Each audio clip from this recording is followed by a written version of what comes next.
মতে বাংলাদেশের মানুষের সমর্থনে আমাদের পক্ষে যদি সম্ভব হয় দেশের জন্য কাজ করার অতীতের মতন, দেশের মানুষের জন্য কাজ করার অতীতের মতন, তাহলে আগামী দিনে আমি একটি কাজ করতে চাই এই বাংলাদেশের মানুষের জন্য। বিশেষ করে গ্রাম থেকে শুরু করব এই কাজটি। ধীরে ধীরে হয়তো শহর পর্যায়ে যাব আমরা, কিন্তু যেহেতু বাংলাদেশের অধিকাংশ মানুষ বসবাস করেন বাংলাদেশের গ্রামগুলোতে, জেলা পর্যায়ে, উপজেলা বা থানা পর্যায়ে, গ্রাম পর্যায়ে, সেই জন্য তাদের কাছে এই পরিকল্পনা বা কাজটি আমি নিয়ে যেতে চাই। কি সেই আমার পরিকল্পনা? আমার পরিকল্পনাটি হচ্ছে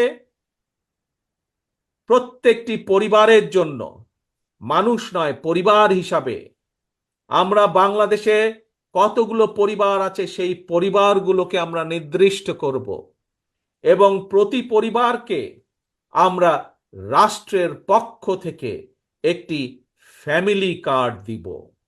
কি কার্ড? ফ্যামিলি কার্ড দিব। এখন জিজ্ঞেস করতে পারেন এই ফ্যামিলি কার্ডটি কি? এই ফ্যামিলি কার্ডটি হবে সেই পরিবারের মায়ের নামে বা সেই পরিবারের যে গৃহিণী থাকবেন তার নামে এই ফ্যামিলি কার্ডটি হবে। রাষ্ট্রের পক্ষ থেকে আমরা গ্রাম থেকে শুরু করে থানা, জেলা পর্যায় পর্যন্ত আমরা প্রত্যেকটি পরিবারকে চেষ্টা করব একটি পরিবারের মাসিক যে প্রয়োজনীয় খাদ্যদ্রব্য যেগুলো প্রয়োজন, তার মধ্যে কিছু সংখ্যক খাদ্যদ্রব্যের একটি নির্দিষ্ট পরিমাণ সহযোগিতা করার জন্য, যাতে করে প্রত্যেকটি পরিবারের উপরে প্রত্যেকটি পরিবার মাস শেষে রাষ্ট্রের এই সহযোগিতা পেলে কিছুটা হলেও তাদের স্বস্তি বোধ হয়, কিছুটা হলেও তারা নিজেদের যে সেভিংস, নিজেদের যে সঞ্চয়, সেটির পরিমাণ বৃদ্ধি করতে সক্ষম হয়।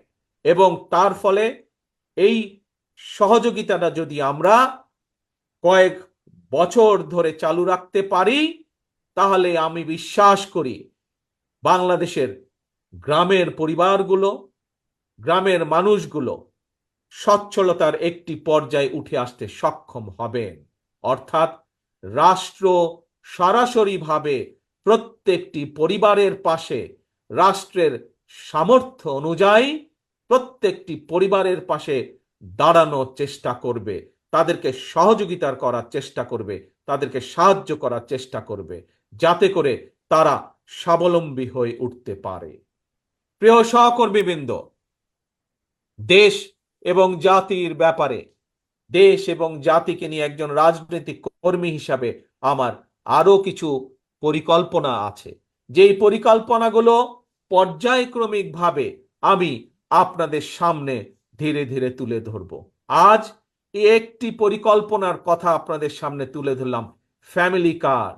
এবং এই কার্ডের, আমি আগেই বলেছি, এই কার্ডটি কার নামে হবে? এই কার্ডটি সেই পরিবারের গৃহিণী, 4 জনের একটি পরিবার, রাষ্ট্রের পক্ষ থেকে সহযোগিতা প্রদান করা হবে এবং এই ফ্যামিলি কার্ডটি হবে সেই পরিবারের মা বা সেই পরিবারের যে গৃহিণী থাকবেন তার নামে, যাতে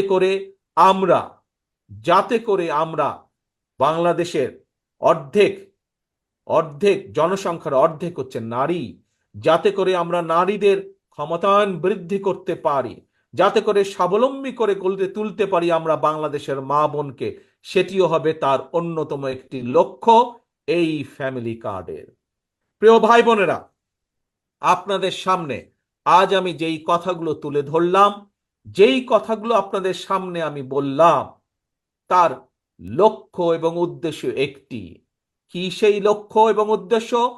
বাংলাদেশকে সামনে নিয়ে যাওয়া।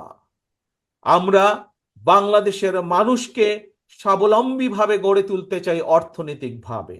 আমরা বাংলাদেশের মানুষের রাজনৈতিক অধিকারকে প্রতিষ্ঠিত করতে চাই এবং এটিই হচ্ছে আমাদের লক্ষ্য, এটিই হচ্ছে আমাদের উদ্দেশ্য। কিন্তু এই লক্ষ্য এবং উদ্দেশ্যকে বাধাগ্রস্ত করার জন্য স্বৈরাচারের দোসররা এখনো তাদের ষড়যন্ত্রকে অব্যাহত রেখেছে। প্রিয় ভাই বোনেরা, আজ যেই শহীদদেরকে আমরা সম্মান দিয়েছি এখানে, সেই শহীদদের আত্মত্যাগকে যদি মূল্যায়ন করতে হয়, আজ যেই পঙ্গু ভাই বোনদের বা ক্ষতিগ্রস্ত আমাদের সহকর্মী ভাই বোনদেরকে যে আমরা যেই সম্মান দিয়েছি, তাদের সেই সম্মানকে যদি মূল্যায়ন করতে হয়, তাদের আত্মত্যাগকে যদি মূল্যায়ন করতে হয়,